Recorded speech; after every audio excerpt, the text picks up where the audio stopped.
All right, we're here for Close Out Part 2.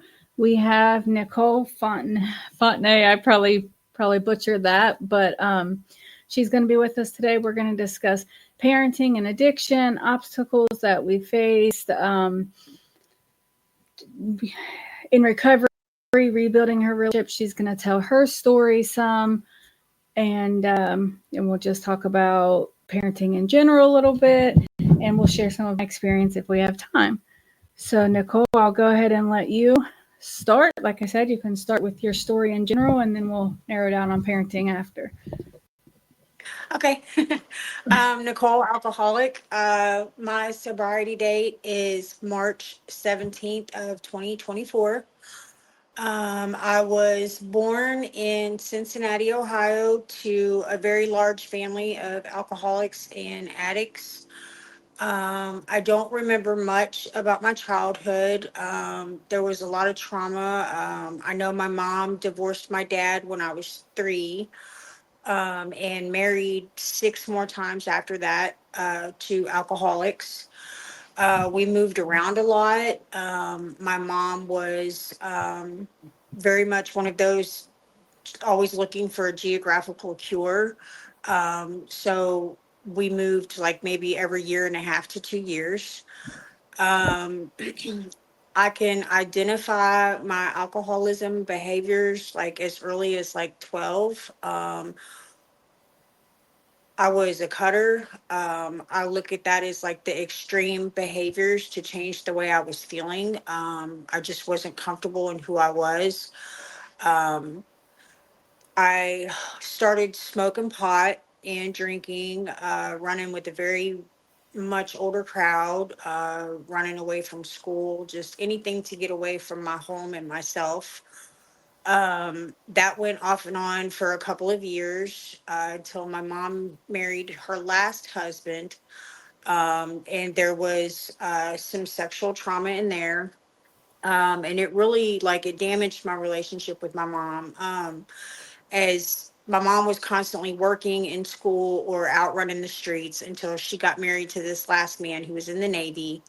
Um, and that's probably like the worst one that I remember. Um, Finally, when someone outside of the family found out what was going on, my mom was kind of forced to confront it. He went to prison. We had a huge fight. She blamed me for a lot of things. So I left. I moved in with my oldest sister who hadn't grown up with us. Um, I was there for a few months. I started partying real hard with her. I was 17. She gave me some pills one night, after I had been drinking, and assaulted me.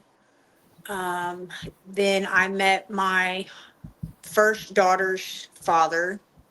Um, I moved in with him and his family. His mom was like, I guess, just really concerned about, like, I really bonded with her, like, over my trauma. And she kind of took me in. I was with him for a few years. He was actually really nice to me, but I think just because of everything I had been through, I had no idea how to react to that. So I pushed him away. I was very mean to him, continued all the reckless behavior, until I found out I was pregnant with my daughter. Um, he didn't want a kid, so we broke up. Um, Life was pretty normal for the next couple of years after I had her until she was about 4. Um, and it seemed like as much as I didn't like my mother, I continued all of the behavior patterns that she had with the drinking and the men. I had 4 more children. I had never dealt with all of the trauma that I'd had growing up. And so naturally, I ended up losing my children. My oldest went to live with her father, and my younger 4 went into foster care. They ended up terminating my rights for them.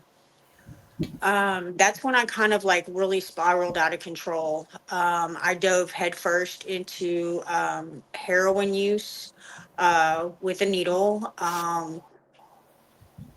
I would overdose. I overdosed more than 26 times. I'd say all but the first one was on purpose.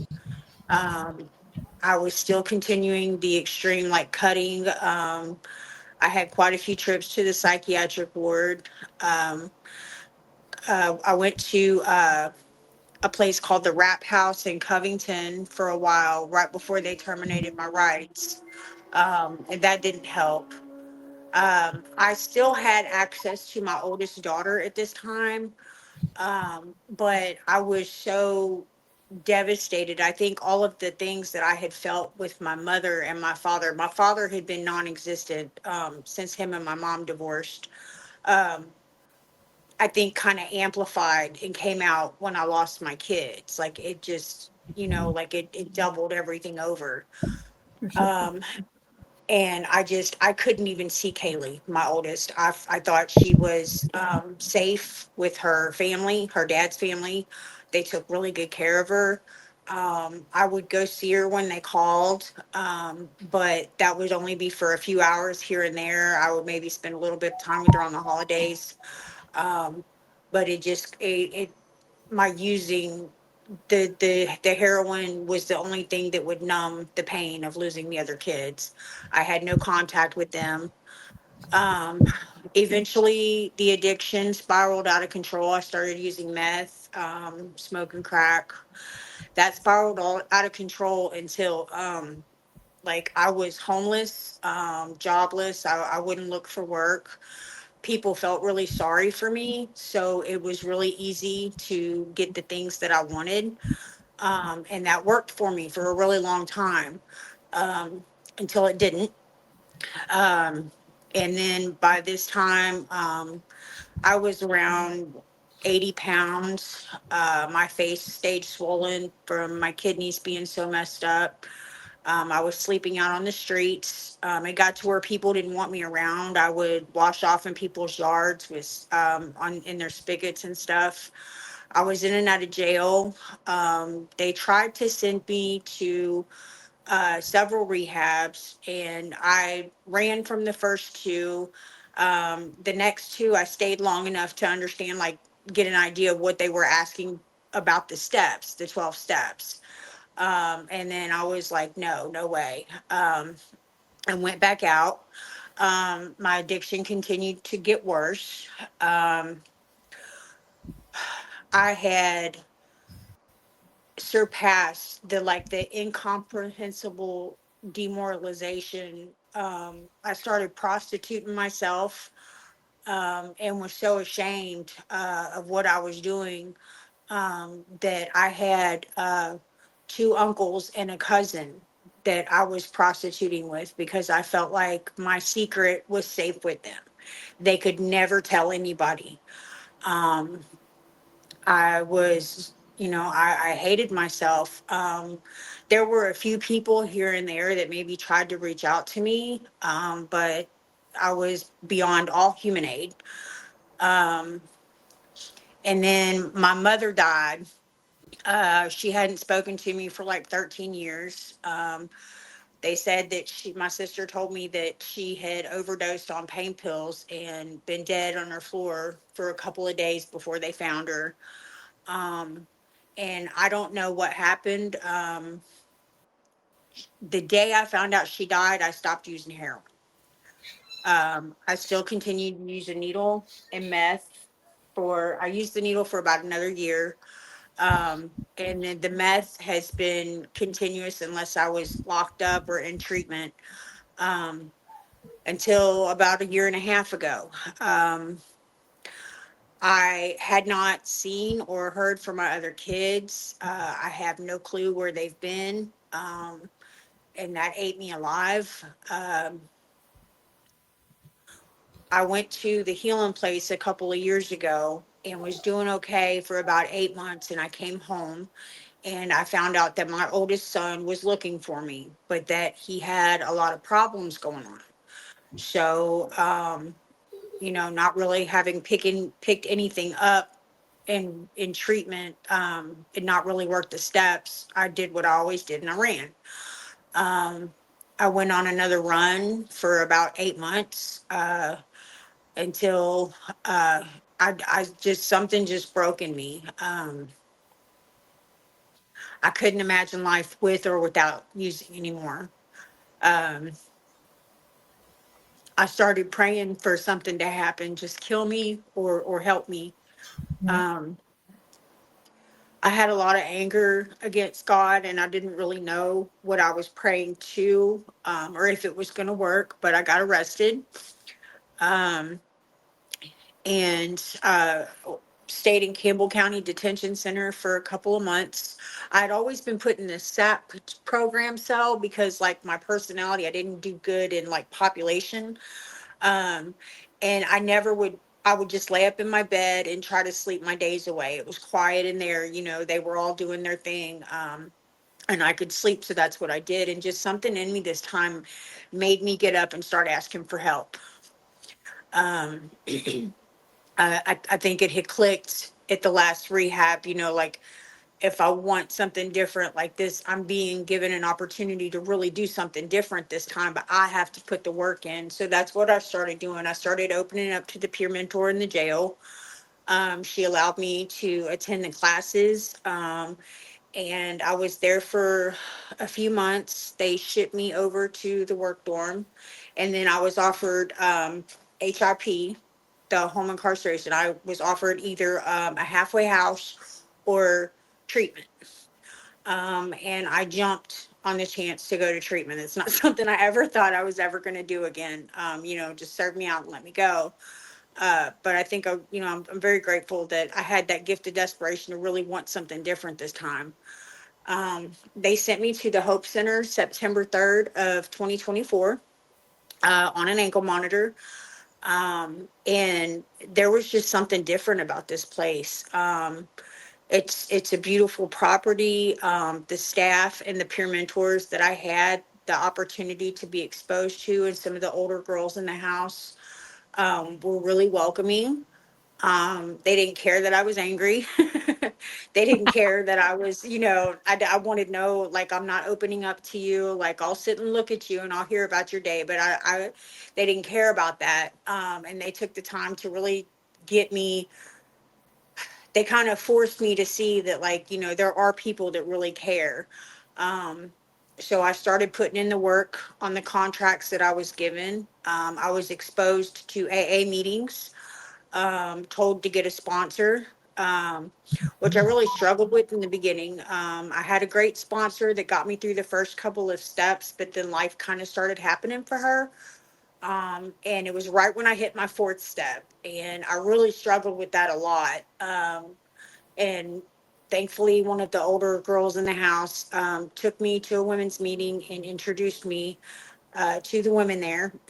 And I had an amazing woman who has 15 years of sobriety set me down and, like, you know, this is what we're going to do. Like, you're on a life and death errand here. You know, you don't have time to waste. So she picked me up as her sponsee. She got me to open up. She really took time, you know, building that relationship, and showed me what the program could really be. She got me through the steps. Um, Now, my daughter, um, in the meantime, when I first got there, I had written her a letter because of course, you know, I'm sober. Let me show you what I'm doing, right? And the staff there and my sponsor suggested to no relationships for a year. I need to focus on myself. And that includes your kids. Like, you're not good for yourself right now, so you Right. can't be good for them. You need to just give it up. So that was like probably one of the hardest things I've had to do. But I worked my program. I took the suggestions, and then the day I petitioned, which I was letting them know like what my plan was and asking them like, do you basically, can I graduate? Um, my daughter had, who has not spoken to me since, she's has two little boys, and when I was in my madness, the oldest is 5. When I was in my madness, she had called me, and we got to a huge fight because she was like, are you ever, she was like, what are you doing? I'm like, drinking and smoking, you know? And she was like, well, are you ever sober? And I'm like, no, you know? Um, and then she went into this whole big thing as she had every right to. And of course, it's all about me, selfish and self-centered. Right. And I told her, I said, this is why I don't call you, because you make me want to kill myself.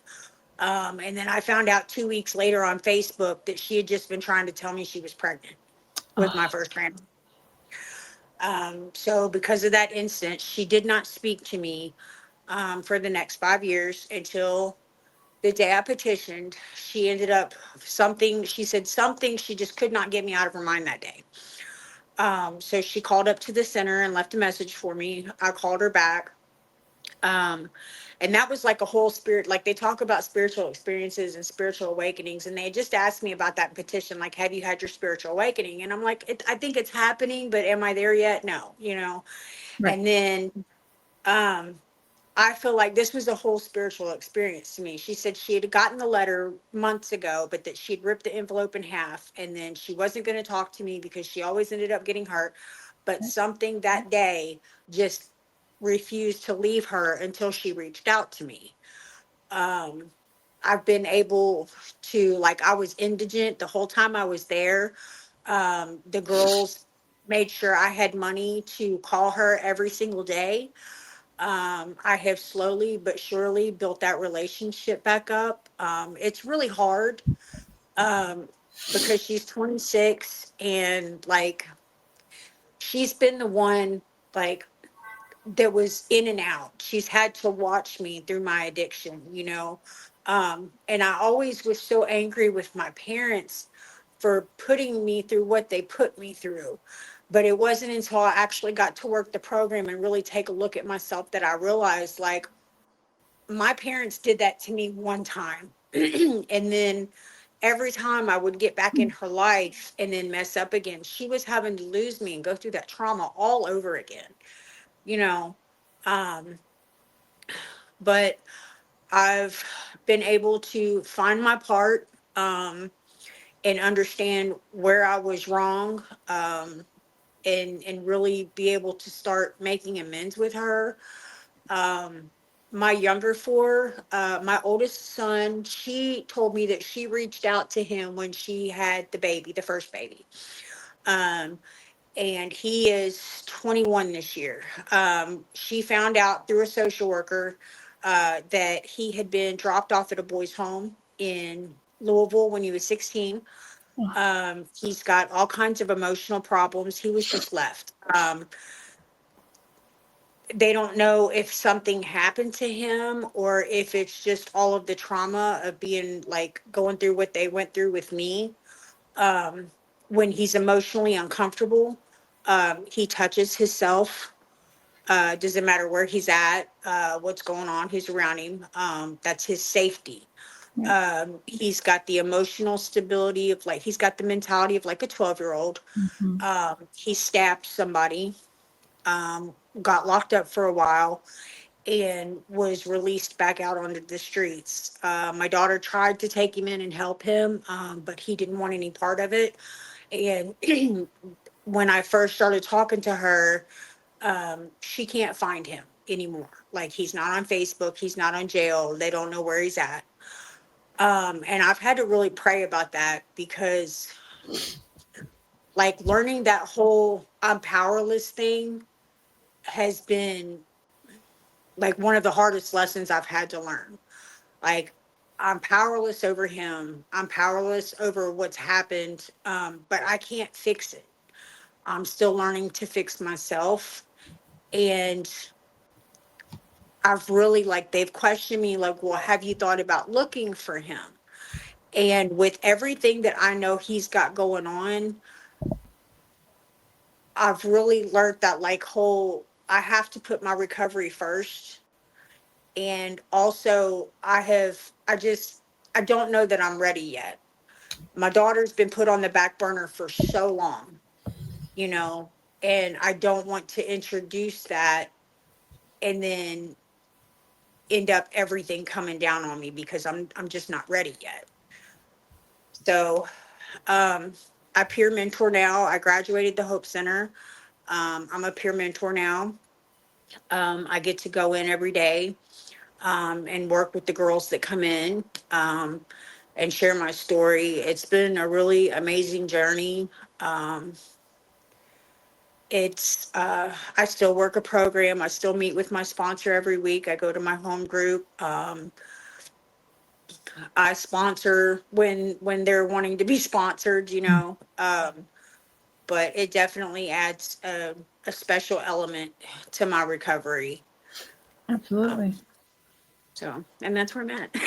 All right, great. Thank you so much. And that was, I love when people like your story. I told my story for the first time out loud in a long time the other day, and I cried and I was so emotional. And I said stuff that, like, people are going to judge me for, and I don't care. And I'm so glad that you did the same. That's really what I want here. Like, that's really what I'm going for, is to just own our messiness. Like, we did what we did, and nobody that's watching this is in any place to ever judge anybody. So I think that's whole part of my thing, is that I don't want any judgment, but I want us to also not care if people do. And so I really appreciate you sharing, and so openly and honestly. Some just things that stood out to me as you were talking. First of all, is that you said that, like, talk about like finding your son and putting your recovery first. And I want you to know that I think that is the most responsible, mature thing you could do. Some people are going to be haters. People are going to say that you're selfish or you're being a coward, and people are going to say that, and I'm fuck them. Okay. Like, you need to do what you are so vulnerable right now, man. And for anybody that doesn't understand that, it's because they don't understand. Anybody that's not ever went through it does not understand how, you could, there's always later for you to connect with him, but your sobriety, your recovery is right now, and it's a brand new infant, and you have to take care of it, so Yeah. I really, I want you to know that I support you in that 100%, and don't let anybody tell you any differently, because that is what you need to do. I want to also touch on the fact that how you said in recovery, they said no relationships in the first year, and that does also include our family members. And I think a lot of people don't understand that, like, don't realize that, like, when we're recovery, it's the first thing that we want to do is we want to say sorry to everybody. We want everybody to forgive us. Yeah. And us as addicts, instant gratification, I know everybody should forgive me, and the ones that don't, I get so upset. I'm like, but I'm clean, and they're like, well, I don't care, how many times have you been clean? And so we have to understand that, yeah, no relationships means no relationships. Like, we're not supposed to try to repair the relationship with our kids or our parents or partners. We're really supposed to really focus on ourselves, and that's really important. And I think a lot of people don't take that advice as severely as you have, and I think that that's really good on you. Yeah. Your Like I said, youngest, go ahead. go ahead. Your youngest three kids, do you have any idea where they are at all? Has there been any? No, No. no. Um, and and as much as things like that hurt, sometimes we just have to accept, and if it's ever meant to be, maybe there'll be a way, and maybe not. Maybe that's just, so, maybe they went to a great family, couldn't have, there's always reasons, and we're not supposed to understand them ever, usually in the moment, and sometimes we do later, sometimes we don't. But I hate that for you. I mean, I can't imagine. But if we had, It's hard. It's really hard, and it's really hard with my son. But I really work so hard on focusing on my daughter, and the two babies that she has. For the longest time, like, she would let me talk to them on FaceTime and stuff. But they knew me as her mommy, and it was just a few weeks ago, like, for the first time, like, she told them, like, that's your grandma. Um, and that in and of itself is a huge blessing, because I never thought I'd have that. I thought she hated me, and she had every right to. Like, the more sober I got, it's like, well, I wouldn't want to talk to me, um and it's been really hard, but that's also where I've learned to, like, keep my hands out of it, do what's in front of me, and when it gets too bad, I pray, and I just try to help other people. yeah, and I encourage you to watch some other episodes of, I'm sorry. Right, I'm sorry, buddy. Because one of the things that we've talked about is that, I grew up, like I said, in a house with parents that were both addicts, and as much as the stuff that they put me through, baby. Okay, hold on. And, all I ever wanted was for them to try and to be there and to show up.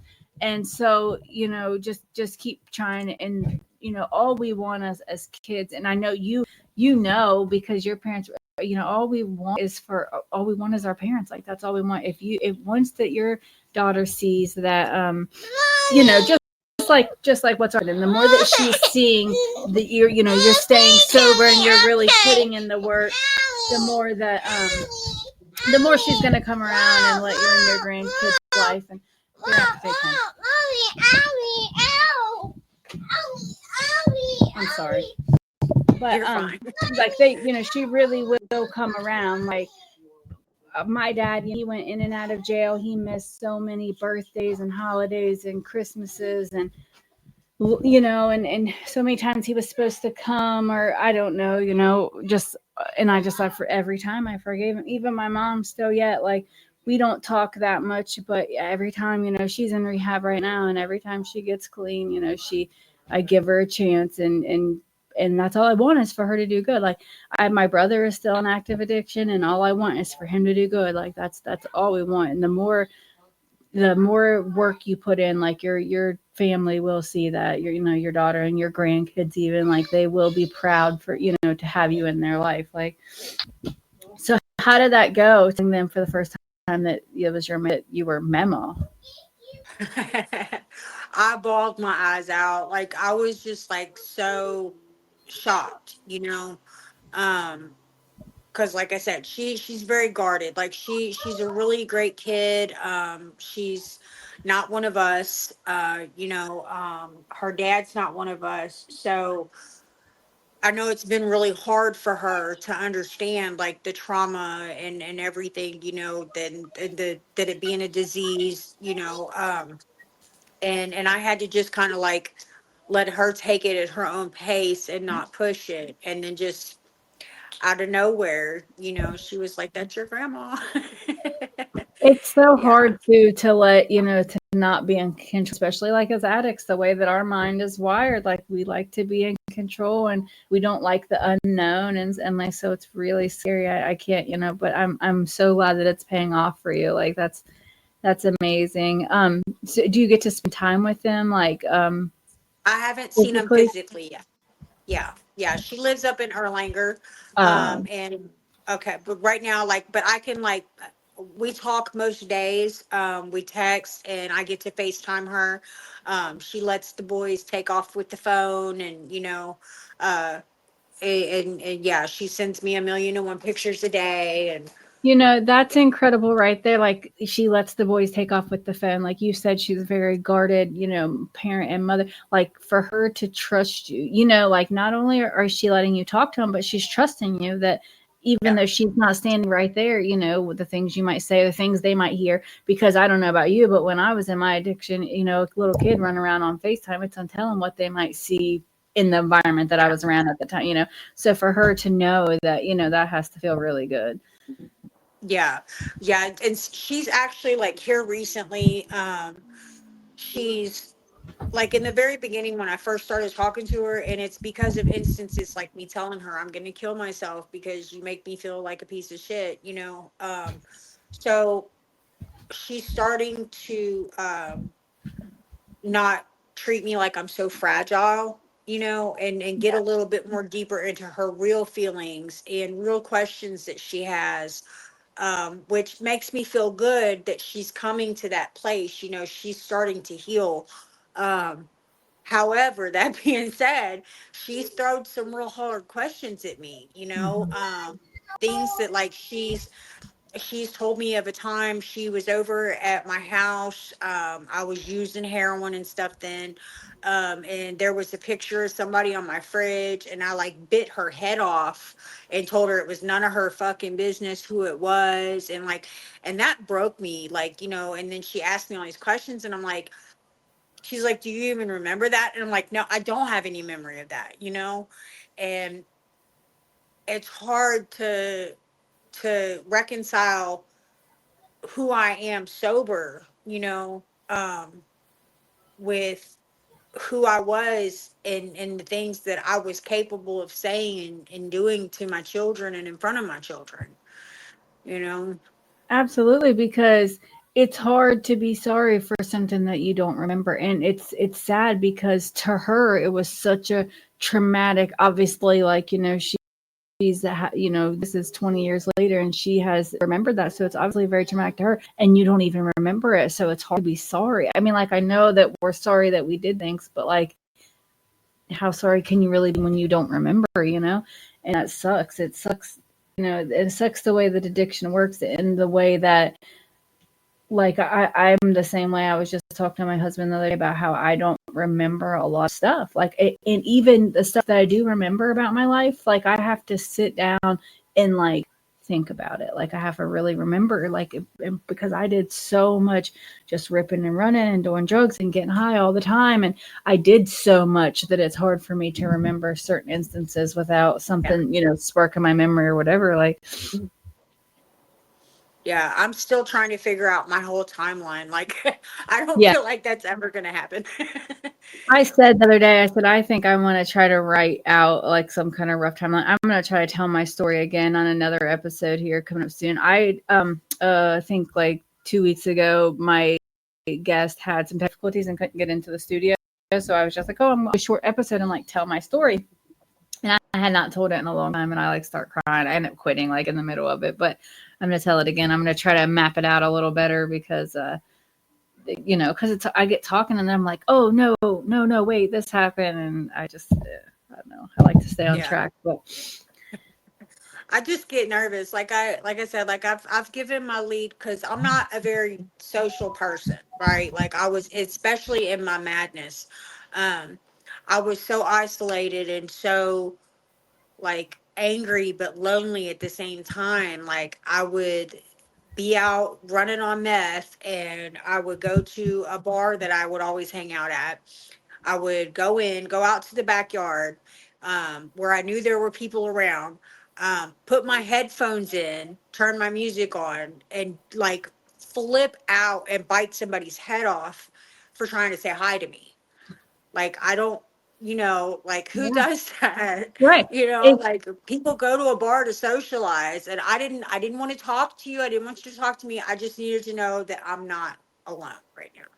yeah, and it's crazy too because how many people were you surrounded by and still feel alone? Like, it doesn't. We trick ourselves not alone, but it doesn't work. Yeah. We're feel I do any or I did, in my addiction, especially at the end, like once I realized that like something has to be different. And I struggled a lot because I had no real support. My family, or as like I said, is all addicts and stuff like that. So like once I even realized that I wanted to change, I had no idea how or where to start. And it's always really scary. Like, even you go to treatment and then you get out, what you have to like continue on an aftercare and all that. But when you're using, you don't ever think all the like, you don't think that's possible for you. I didn't. Like, I was like, no way am I ever gonna, it's not gonna be a thing. Like, the resources, I don't get that lucky type thing. Like, you always try to convince yourself that it won't, it's not gonna work for you for some reason. Yeah. Yeah, I definitely I struggled with that a lot. I'm very grateful, like I served out in January, and I'm very grateful that I made the decision to stay because like I said, I'm from up by Newport, Cincinnati area.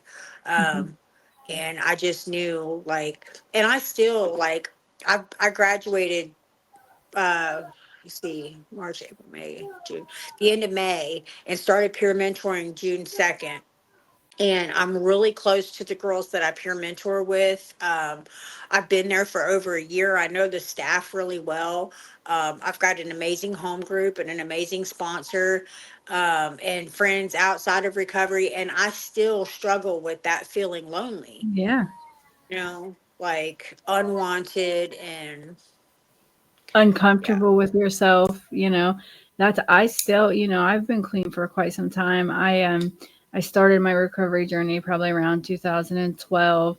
I went through STAR program, and I that was probably the first time when I was really like maybe something, can change, like type kind of just start feeling it a little bit. I came out of Star program. I start using again right away. Shortly after that, though, I got pregnant and I moved to down where I live now, deep in Kentucky, and just kind of got clean for a while. I ended up going back to jail. I had warrants though, even though like I wasn't using. I still like because I was a runner. I was like always in trouble. So I ended up like having my daughter in prison, and oh god, I don't even know where I was going with this, but I lost my train of thought. But but yeah, it's you never feel. Oh, I still feel alone all the time. Like I've been in recovery for a while. That's what I was saying, and it doesn't get any better. Like that's why I started the podcast is because I my husband's not an addict. He's not one of us. He has never been in trouble a day in his life. So I really don't talk to him a lot. I don't talk a lot about my past and my recovery and stuff. So I kind of like for all intents and purposes, my life before my life now was just kind of non-existent, but it was like depressing me because I was like, now I feel like like I'm nobody or like I'm worthless or like my childhood and experiences are not valid, and that's not fair because that's why I kind of came up with the show because I was like, for people that are just completely have nowhere else or no one else, I want them to have somebody or somewhere, and for myself too because it's not healthy. It's healthy to I could feel myself getting depression, like even though I wasn't using, I was so just depressed all the time. Like, and I have three beautiful kids, and we had like own our home. Like, I have nothing to be depressed like that about, And I just was slipping into a really bad depression. So we have to be careful, no matter how long I think that we've been clean. Yeah. Yeah. Yeah, it kind of surprised me too because like I'm not like I'm around people most of the time, So and I think I have those moments too where I forget that like my character defects and like the isolation and the depression and things like that, like they don't just go away just because I work the steps. Right. And Like, we think that, we want, I think, all of our problems to go away when we stop using because we're not using. So we think like we should be like that or whatever, everything should be hungry. And, in reality, that's when all the work stops or starts, when it's hard. It's when you quit using, like everything doesn't just magically get better like we want it to. Like I'm bad for that. Like I think everything should just because I'm not using like that my life should just be like, rainbows and gumdrops all the time as like a reward. And it's just, I still have real life struggles and, everybody does. And it's difficult. It's difficult to accept that, I guess. Like, yeah. Yeah, delusional, I'm definitely delusional yeah, most for days. sure. Yeah, 100%. Yeah, delusional and spoiled. Like I'm guilty of like you said, like people felt sorry for you, and like you use that sympathy. I was the same way, like played off of their pity, and so I'm like spoiled. So even like I just still want what I want. Like I said, like I'm clean, so I think my life should just be like I should get everything I want, and I should like not have to work too hard, and like everybody should forgive me for sure. Like like nobody should still be mad at me. It doesn't matter what I did to them. Like they should forgive me, and I feel that, and that's just us as instant gratification work like that. Like that's something we talked about last week before on my show. Is just that like people are ready when they're ready, and it sucks to have to accept. But I think that's Yeah. super cool. I was gonna about when you were telling your story, like how she just called up there the day of your like graduation, like that you were just petitioning to, and just so happened to be that day, like, and she didn't know, like, it's crazy how God is good, like he does, and you needed that, I'm sure, more than ever on that, like, you're so nervous about asking, can you graduate and have you done all the things that they want you to do and whatever. And then for her, did she come to your She came to my 1 year celebration at my home group. It was the first time she showed up here. Her and her grandmother, her dad's mom, uh-huh. that took me in.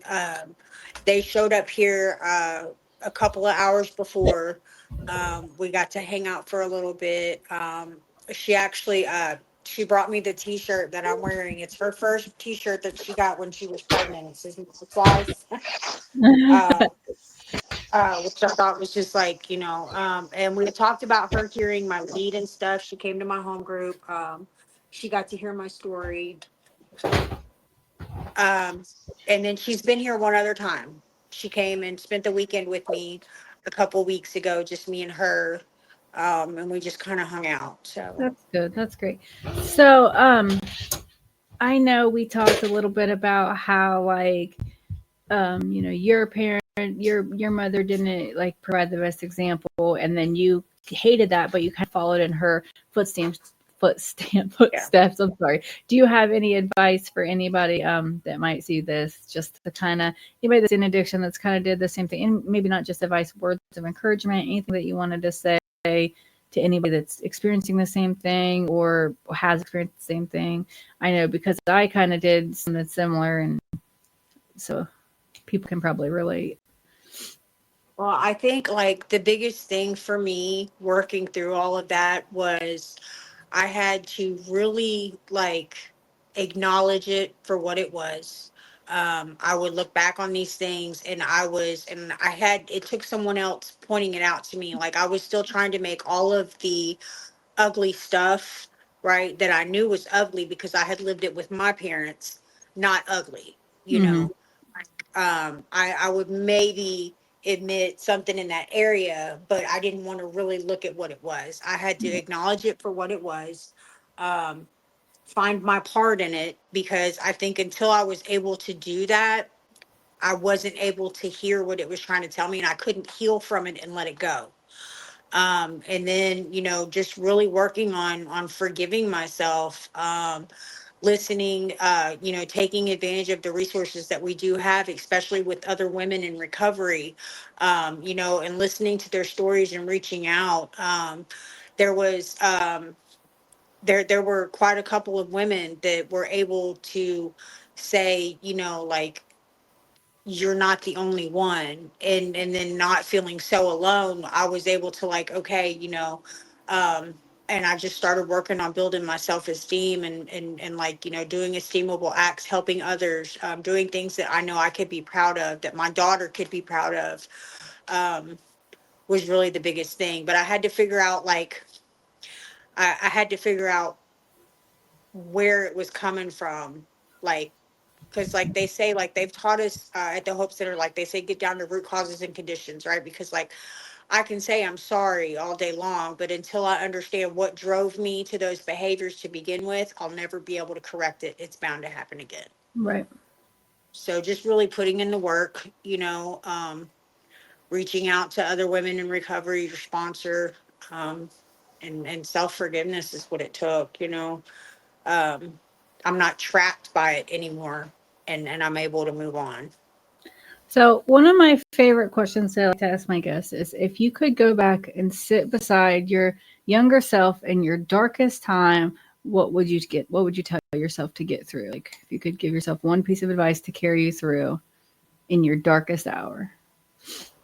Oh my gosh, that's such a hard question.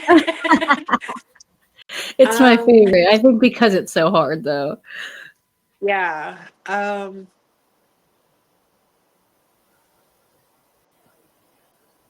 I don't really know. Like, It's okay. We can skip I'm it. just, yeah, give me a minute to think about Okay. it. We'll skip it and we can come back if you think of something. So what would you say would be the happiest moment of all of this? Of now that you're in recovery and you're starting to get your life back together, what has been your most happiest or your most rewarding moment or achievement, my accomplishment? my most rewarding moment, I think, was, so after you petition, you go on what's called 7 and 7s, where you spend 7 days with SOS, which is the girls that are just coming into the program, and then 7 days with the MTs, which is the very beginning, right outside of SOS, where they're really fragile and having to Mhm. like learn how to navigate all this stuff. And being put on the spot to give my lead for the first time, Um, being able to stand in my truth, Yeah. being able to stand up there, tears, and just tell all the ugly, because I feel like my sponsor really reiterated, because I was just going to go completely vague and, like, be real general about stuff, and my sponsor said, no, you need to tell all of it, because Yeah. that's how people really that's how people really learn to identify, and that's where we can see, like, okay, well, I thought that way, those things happened to me, or I did that, and if it I see it working for them, so that's where we start to get that hope that it'll work for us too. Yeah, for sure.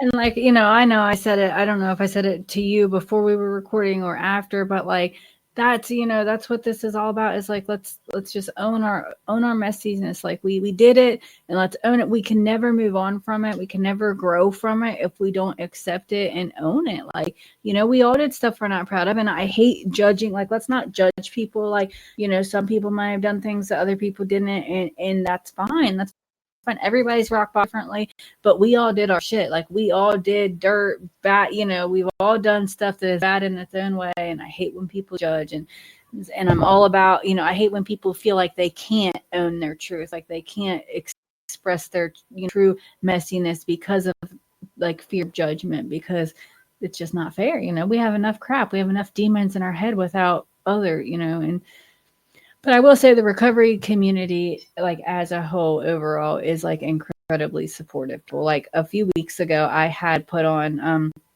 Facebook that I needed so many members for my Facebook group to be able to stream to it or whatever. And like literally, I had 36 Facebook group members or whatever.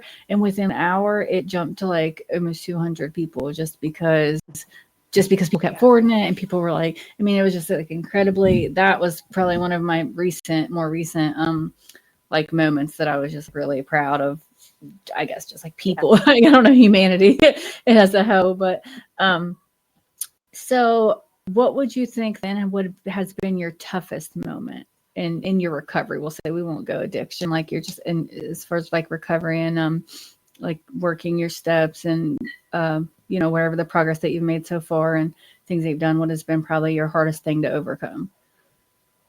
Um, Definitely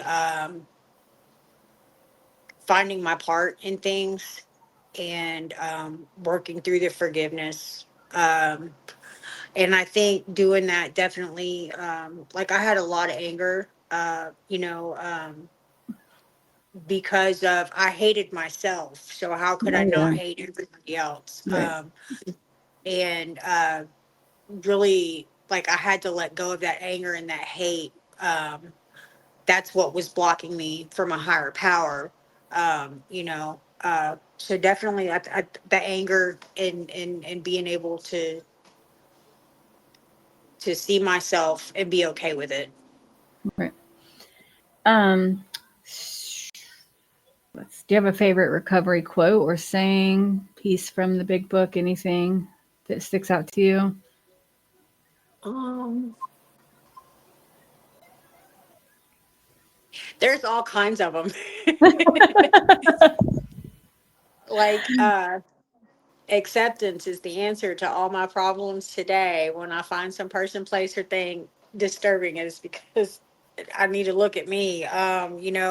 Pause when agitated, selfish and self-centered, that we think is the root of all of our troubles, driven by 100 forms of fear. Like, hold on, pain ends. Um, Yep. There's so many good ones. There are really many good ones. I will tell Um, you this. One of my favorite one from my sponsor. She doesn't call my sponsee sisters. We are called sponsee pigeons. She says, because we turn the mess into a message. oh, We have I a love message. that. Yeah, I love yeah, that. she's pretty. This is someone somebody said to me just recently, but it was doesn't matter how many days clean you have, it matters what you do with those days, or I think something like that. Like, I really like that. Like, it doesn't matter, like, because I was clean for a while, and like I said, I'm guilty about, like, I don't I wasn't like stress in my recovery. I didn't really do meetings as much as I should. Like I said, I just kind of didn't do drugs, like I just kind of didn't do it anymore. And it, I don't know. So that stuck out to me because I like came to the point to where I felt like that. Like I was like, I'm clean, but for what? Like, like for why? So, I think it's important to do something, at least pay it forward, even if you just mentor or talk with somebody or whatever. I really think it's important. Like community and support are detrimental to recovery, I feel. Yeah. Yeah, definitely. That's something else that like I would not have made it if it had not been for the women around me that supported me, and that saw me when I didn't want to be seen, and my sponsor who works a full-time job and has two small children, and you know um, takes time out every week, like no matter what it is, like taking that time, and that's what she's really been pressing into me is the service work. Why don't you have a sponsor yet, and helping somebody else. Yeah. I just had another question and I just completely lost it, I think. Oh, I know. You said your children, I know that they got taken by CPS when they were younger, but how old were they when they got taken? Did you parent in addiction for um well, I did with Kaylee, my oldest. My younger four, um I was smoking weed here and there, and I would drink occasionally, but I really wasn't messing around with anything. But like I said, for me it wasn't, I still had all the behaviors. mm-hmm. Right. I had the anger. I had dangerous people around. I was aggressive with my children. It was about all the behaviors. Mm-hmm. Cody, my oldest, was 5, 4, 3, and 2. So Yeah. your son is actually older than your daughter? No, no. Oh, okay, okay. She was 4 when I had him, but Oh, she okay, went okay. to live I with knew her dad. I had 4 years older down some okay, Yeah, so he was four when you she had was 9. She was 9. And he was 5, 4, 3, and 2. I have okay. 3 boys and 2 girls. So you just, the reason Sorry, that I it's was just asking confusing. is because I was going to talk about like some of the like struggles parenting and addiction. Like I know I did for a while. I relapsed after I had my daughter for a little bit, and it just it was extremely difficult trying to hide. I think we're sneaky. We think we hide things from our kids, and then they'll like pop off and say stuff or do something. Like they got the toy syringe over there, like and it just I don't know. I was gonna see if you experienced any struggles. I didn't know how long you had your children before Uh, you.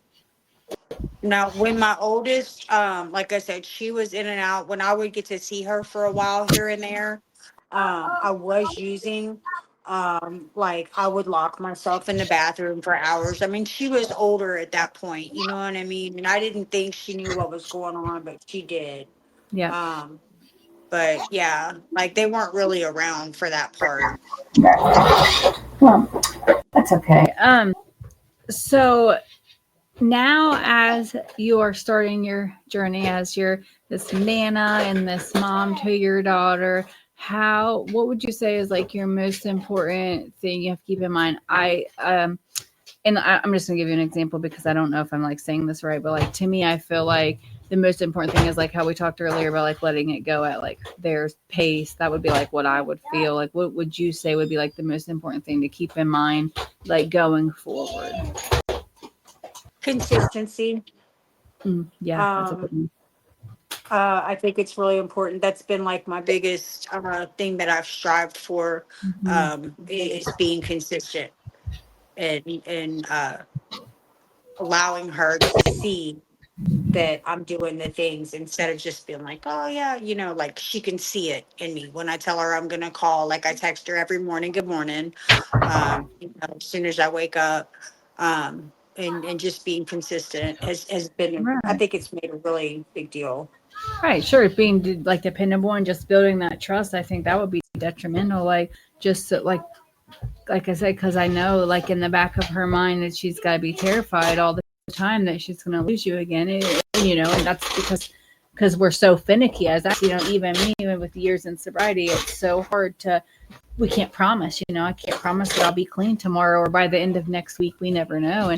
But the more, the harder that they see you trying, I really feel like it's going to proceed to get better for you. Yeah, she even had like some stuff that she brought me when she came to visit me, and I just got an apartment through the Hope Center, and she was trying to bring me some things for it. She said, she was like, Mom, she said, don't take this the wrong way. She had a knife set that she wanted to bring me because she knows I need those kind of things, but she didn't bring it because she was scared I was gonna flip out and use it to hurt myself because she knows I'm a cutter, Oh, Yeah. So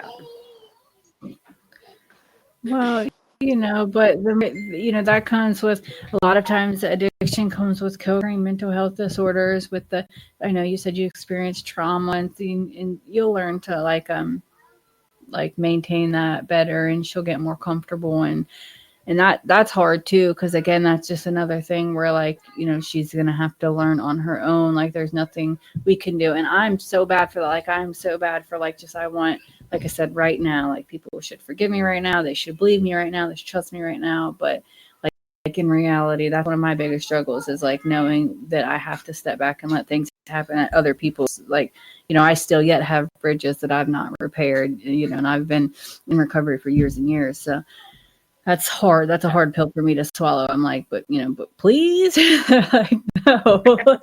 yeah, sitting on my hands and just letting it happen as it's supposed to. Because I definitely have a lot of fixed manage and control. I want to play God and entitlement and want to dictate things, and yeah, I'm learning now.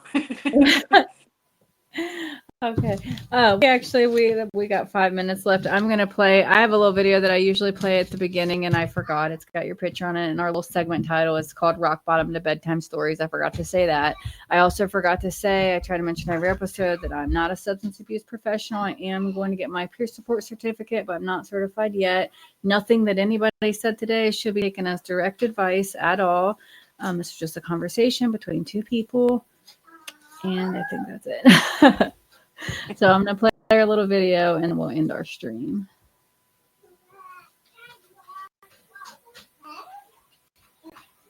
Thank you for this opportunity. Yeah, absolutely. And thank you for joining me. I've got to find the video. So we have just a second, but thank you for joining me. And thank you. I know that this was very last minute for you, and I appreciate that. I appreciate that we got it together so quickly. I'm sorry that we weren't a little bit more organized, and I think that we did it. I never had me neither. It wouldn't matter if I have a script in front of me. I still would be off track and a million miles away. But yeah, thank you for getting it together so quickly, and I appreciate you being so, like, I really think like your story spoke to me, and I'm excited for people to hear this episode because you were very like just put it all out there, and that's what I'm hoping everybody does. So I really appreciate that.